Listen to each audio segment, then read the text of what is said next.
O'Brien. Mr. Robinson.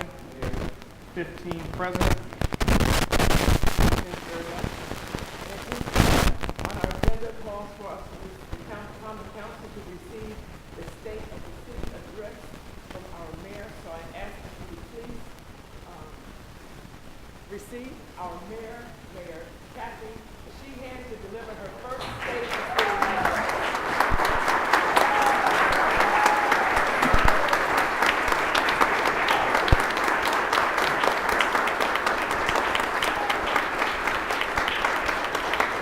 Thank you. Thank you. It is an honor to be here to deliver the first State of the City address of my administration. And if I can get the technology to work, I will begin.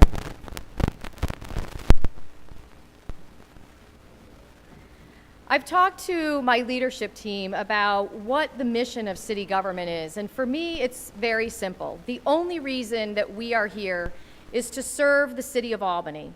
And through our service, we will make Albany a strong, safe, healthy, and economically vibrant community.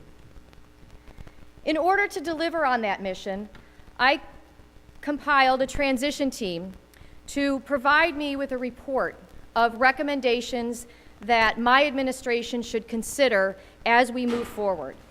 Specifically, I asked them to look at the areas of finance and budget, creating a 21st century city hall, public safety, community empowerment and engagement, neighborhood development, economic development and job creation, and intergovernmental cooperation.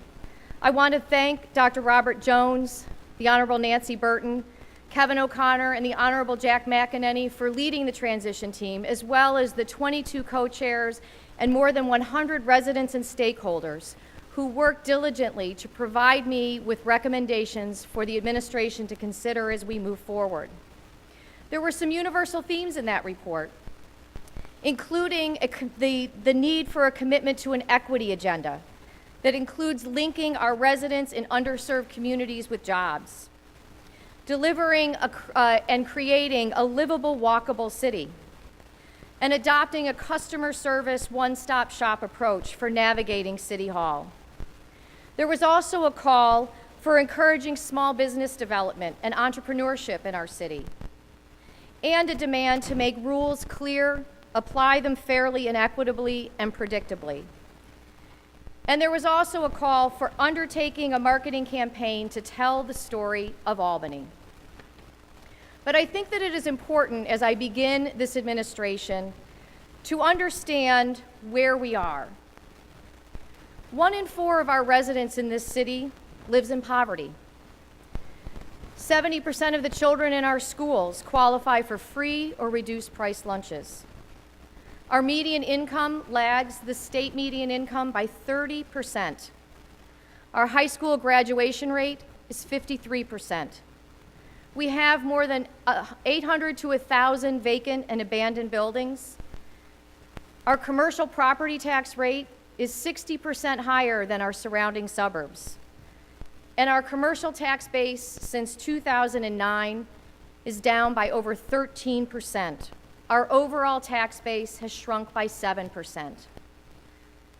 On top of that, I consider our biggest challenge to be this. It costs about $171 million to operate our city, and we have just $154,592,000 in recurring revenue. That leaves a deficit of over $16 million. We have another $3 million that I have identified as at risk in our 2014 budget. In other words, the revenue, I believe, may not come in at where it was expected, and our expenses could come in higher.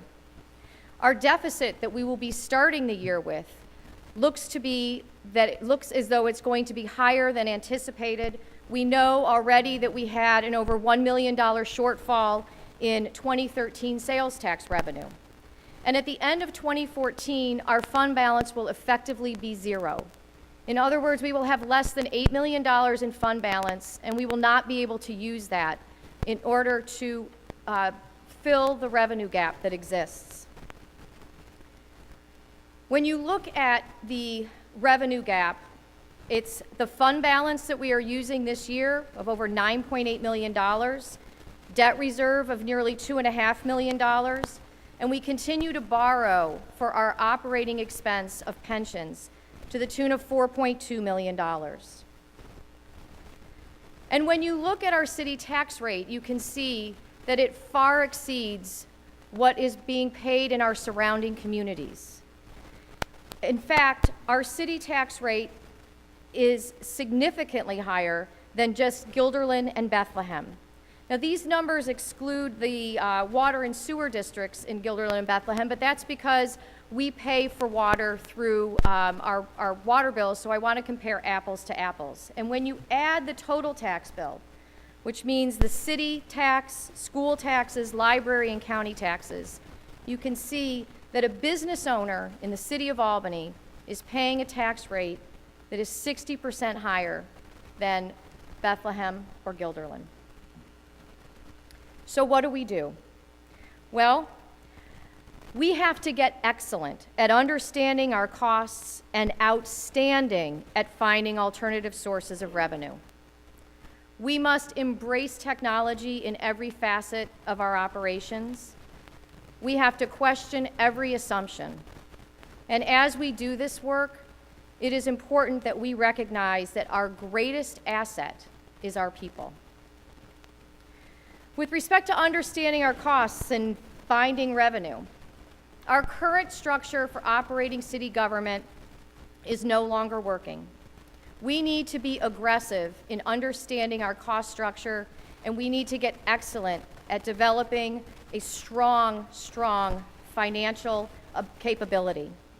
To that end, I am recommending that we create an Office of Budget and Finance that would be headed by a commissioner and would oversee budget, human resources, purchasing, assessment, and the fiscal analysts in our various departments.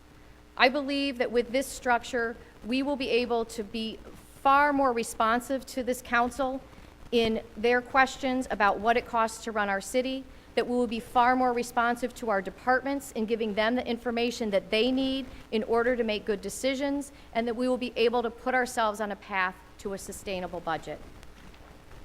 I am also announcing tonight that I'm going to be requesting from you authorization for a comprehensive review by the New York State Financial Restructuring Board.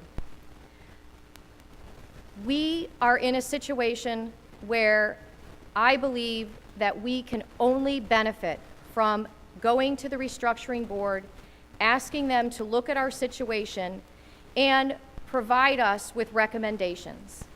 There's also an opportunity for up to $5 million in aid that the city could receive in order to implement the recommendations that are made by the restructuring board. And you will be receiving that request from me.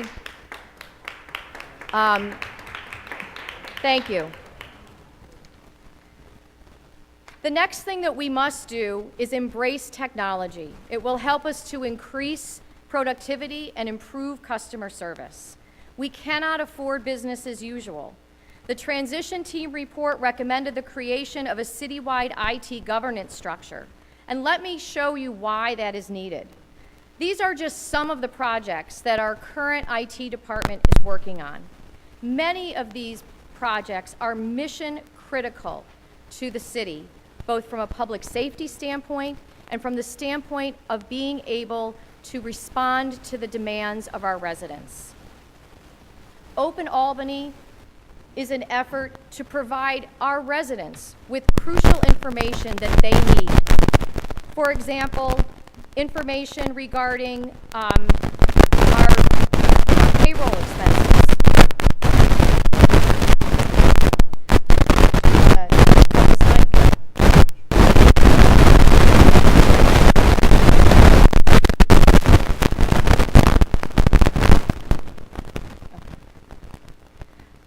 Real-time information about our payables, real-time information about assessments and about ROPs.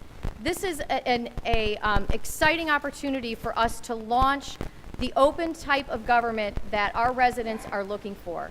It gives them the information as raw data and allows them to use it and to get a better understanding of how we spend their money. When you look at what comparable cities spend on IT, you can see that the city of Albany is far below the median and far below any of our comparable cities. The good news is that the funding, in order to get us to the point where we're spending what we need to spend, what we need to invest in order to bring us into the 21st century, we can find those resources in our various departments. And I am going to be recommending a IT organization where we have an infrastructure services team, a customer service team, project management, and application services. And I'll be working with resources in our city that exist in our police department, in our Department of General Services. Again, linking the resources that we have in IT in a way that is going to be far more effective and allow us to move forward far more quickly. Now let's talk about assumptions. We need to make sure that because we've always done it that way is not a mantra that is uttered in City Hall. We have to assume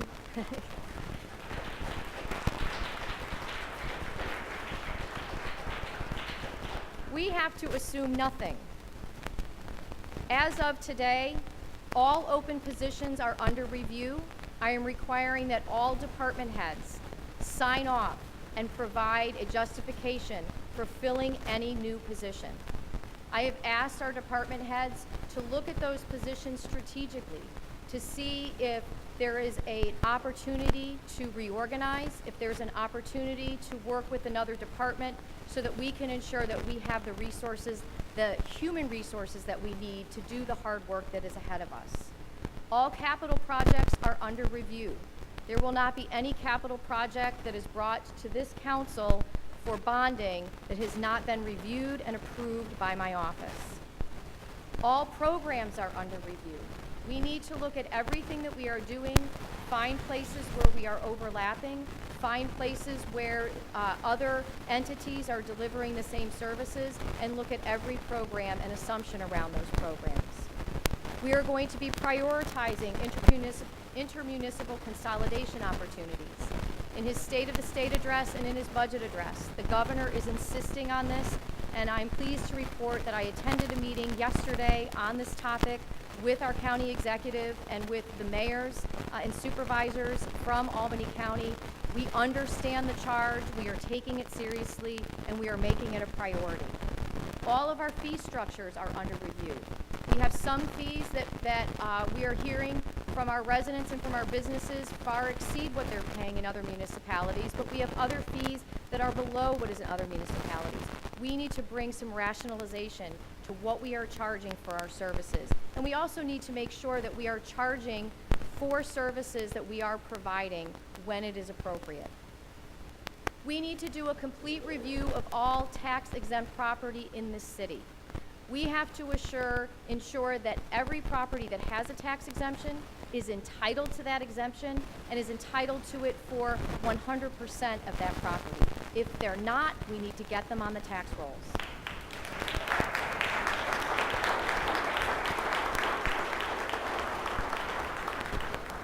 We also need to assess what it is to be a capital city and the financial impact that that has.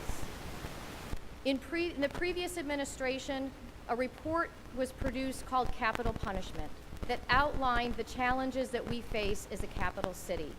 We need to take that a step further and look specifically at the costs associated with providing services to our state capital, to the properties that are here, so that we can determine whether there are other revenue opportunities for us as the unique capital city of this great state. 80% of the commercial property in this city is off the tax rolls. The burden not only on the city, but on our school district continues to grow as our commercial property tax-paying base shrinks. It's a conversation that we need to continue to have, and we need our advocates in state government to fully understand the impacts that we are facing so that we can get our fair share of state aid.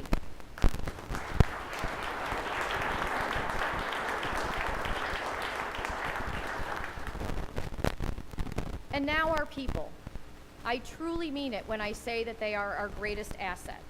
When you look at it from a financial standpoint, personnel are 74% of our budget, and their benefits represent 68% of the salaries that we pay.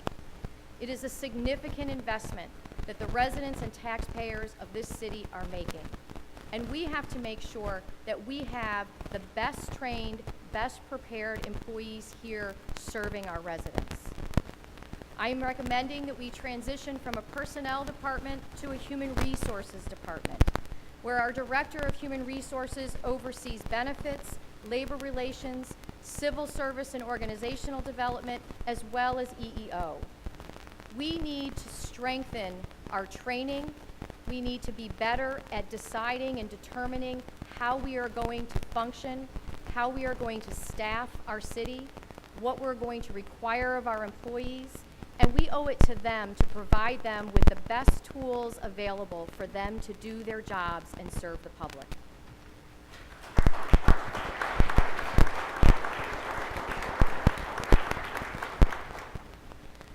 So let me talk a little bit more about what our community wants. What I have heard throughout my campaign and in the transition report is that our community wants a customer service-oriented approach in dealing with residents, business owners, and potential investors. That one-stop shop approach to navigating City Hall. Fair, clear, equitable, and predictable application of our rules, whether they're traffic, parking, zoning, special use permits. People want to understand what they can expect when they interact with City Hall. And they also want to see a commitment to an equity agenda that serves those in our most underserved communities. There is a recognition in our business community, in our neighborhoods, that we are only as strong as our weakest neighborhoods. And we need to ensure that our residents have access to job opportunities and have the ability to provide for their families and invest in our community. To that end, I'm going to talk about some goals that I am undertaking and committing to for 2014. And I've broken them down into the categories of the transition report. So with respect to budget and finance, I am committing to creating a Department of Budget and Finance and working with you to create it. am committing to delivering to you in 2015 a goals-based budget so that you will not just see what we are spending, but what we expect to accomplish with the money that we are asking to spend. We will create a 3-year budget, so you will receive a document that provides you with an estimate of where we think that we are going. And we are going to review all property tax exemptions for eligibility. With respect to creating a 21st century City Hall, we are going to develop a citywide strategic technology plan. We are going to launch Open Albany. We're going to implement a new code system, a new software system for our codes department, and we are going to restructure our IT department. In the area of public safety, I'm committed to launching a task force to look at 2 critical things that came out of the transition team report. And that is that in order for our city to be safe, in order for us to move forward on an equity agenda, we have to take a public health and safety approach to drug policy, and we have to look at opportunities for pre-arrest diversion. And I am committed to working with the community in order to find ways to make that happen. I'm also committed to developing traffic safety around bicyclists and pedestrians. This is an easy one for me to undertake because I know my police chief has already undertaken this effort and is well on his way to coming up with a plan and a strategy for making our streets safe for our pedestrians and our bicyclists. We want a livable, walkable city. We have to start with having safe streets. With respect to community engagement and empowerment, we are going to launch an Earned Income Tax Credit cash campaign. CASH stands for Creating Assets, Savings, and Hope. There are literally millions of dollars that our residents are entitled to through the Earned Income Tax Credit Program. We need to ensure that they have the information and the help that they need to get those tax credits. Those are dollars that come into our city and into our economy and help to support our families, particularly families in our underserved communities. We will develop an equity screen and goals that go along with that screen for every project that is undertaken or funded by the City of Albany. And we will establish a community-based equity agenda advisory group who will help us to develop an equity agenda and will help us to develop a means of having deep engagement within our community. In the area of neighborhood development, where I believe the task force came up with something like 70 goals, I've drilled it down, and there will be people who will advocate to add to this list, but we need to develop a strategic plan for every single vacant and abandoned building in the city. Some of those plans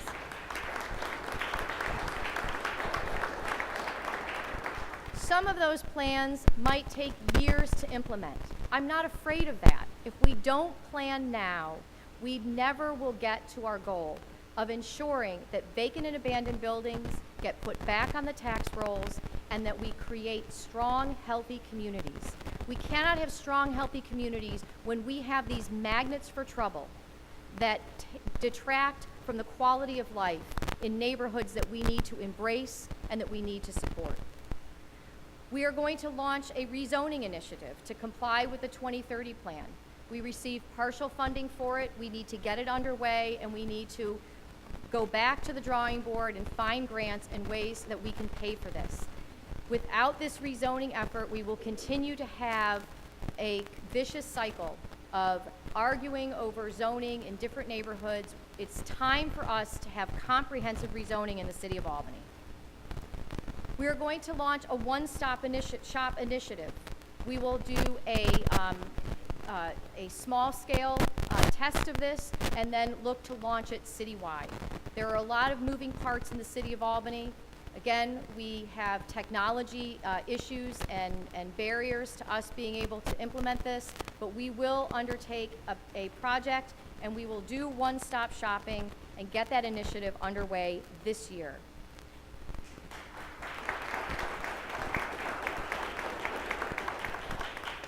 We are also going to seek funding to do a heritage tourism marketing plan. Our heritage is one of the most unique things about our city. It's as simple as signage. It's as simple as telling our story. We need to have a plan for how we are going to do that.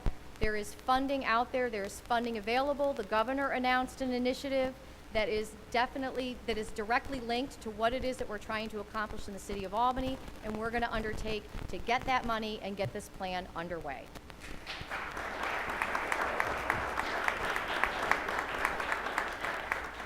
In the area of economic development and job creation, we're launching a task force on small business initiatives. We need to talk to small business owners who are here, who are struggling.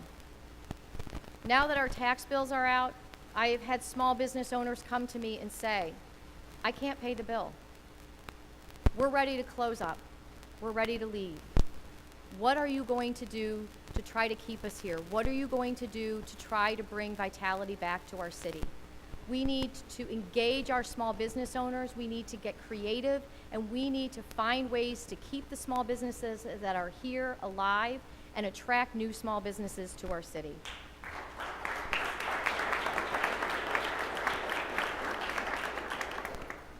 We're going to create a reporting structure for tracking jobs filled by city residents for projects that receive economic development support from the city.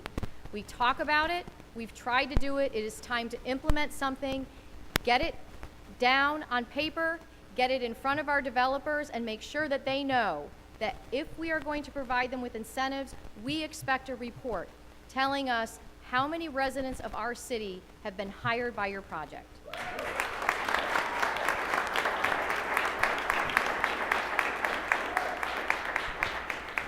We need to develop a convention center city plan.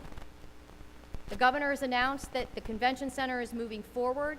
We have 2 years before it opens, and we have to create a convention center city. We have to create a place where people come to meet, and when they walk out on the streets, there are places to go, there are things to do, and they have an experience that makes them want to come back to our city.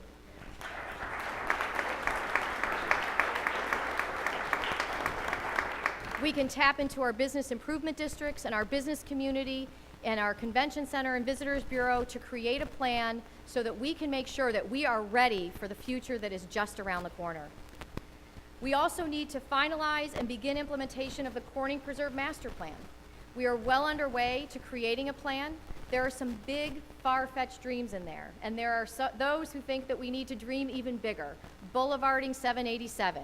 Look, we need to get the plan, we need to get through the planning process, we need to dream big, and then we need to break it down into achievable goals so that we can have a linkage with our waterfront, so that we can have recreation at our waterfront, and so that we can call ourselves Albany, the city along the mighty Hudson.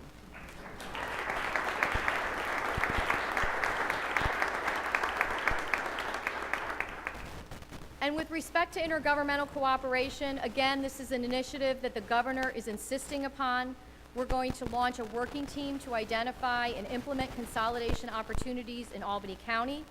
Another opportunity is making city resources available that are necessary to support the Albany County Land Bank.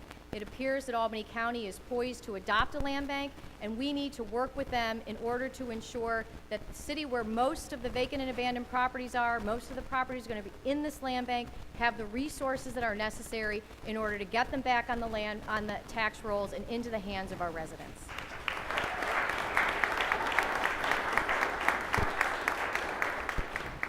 So let me talk a little bit about the demand for customer service.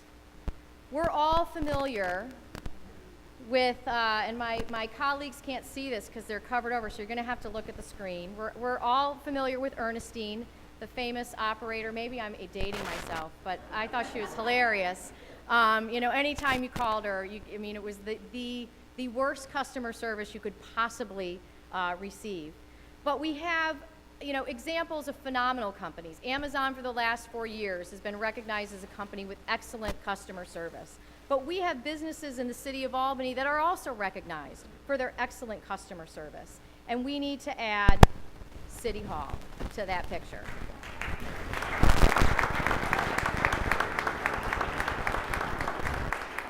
So how do we become great at customer service? First, we need systems. We have to deliver programs and services in a way that makes sense not only to our residents, but to our employees who are the ones that are responsible for actually executing on those programs. We need to be efficient. We have to be good stewards of our public resources. And so when we deliver services, the more efficient we are, the better the experience is for our residents, and the more cost-effective we can be. We need to be respectful. We need to be respectful with the public and with one another. And we need values. We need to talk about, as a city government, what are the key values that are going to drive the way that we do things and how we make decisions. We need to be informative. The clearer and more effective we can be, the easier we are to navigate. And consistency. We've heard it over and over again. The rules should apply to everyone fairly.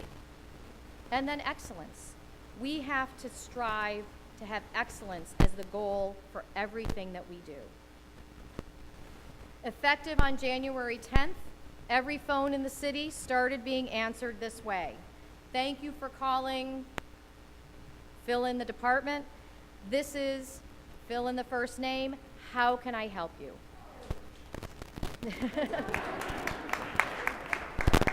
And I'm pleased to say that I've called a few offices to see if it's happening, and it is. The Department of General Services has implemented this.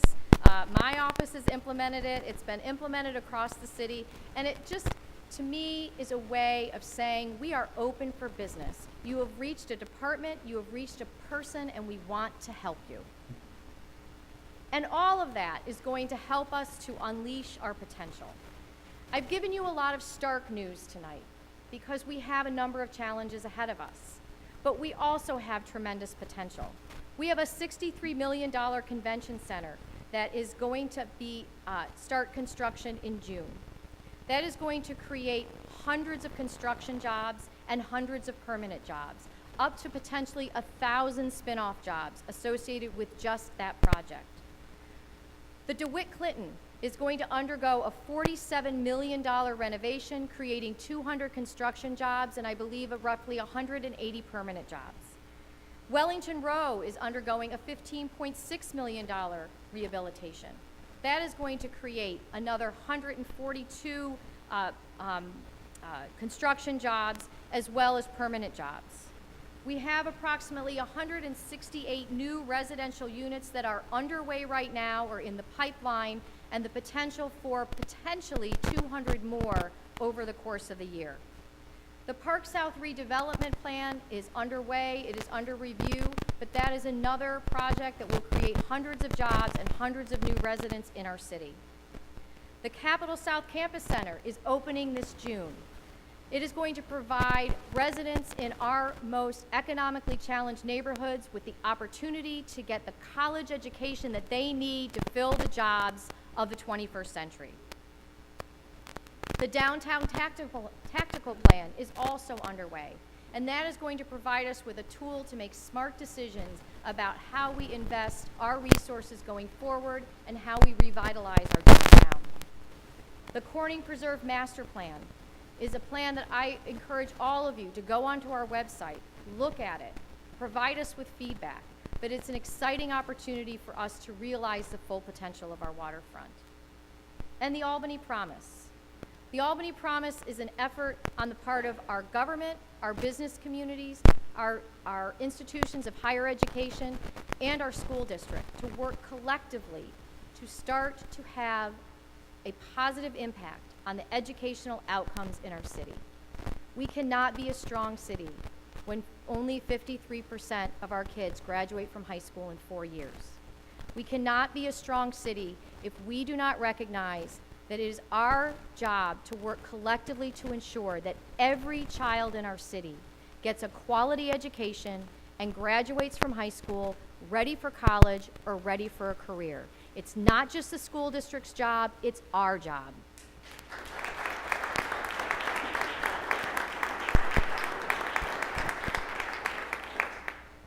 The 2030 plan had a vision for Albany, a vision that in 2030 we have built on our history, on our diverse natural, cultural, institutional, and human resources to become a global model for sustainable revitalization and urban livability.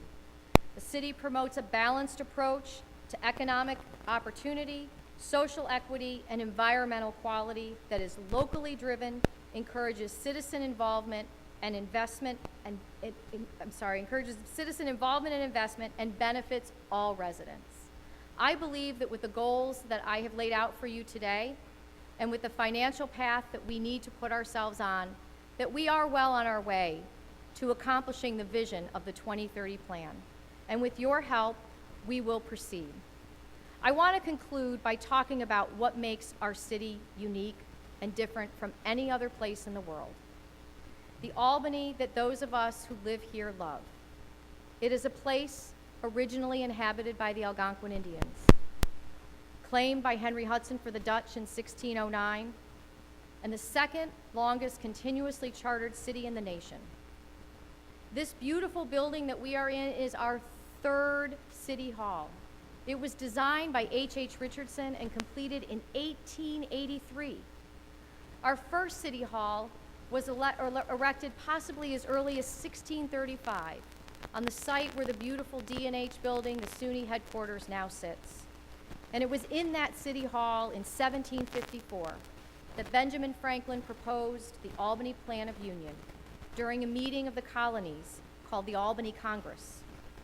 The Albany Plan of Union called for forming a union of the colonies under one government as far as might be necessary for defense and other general important purposes.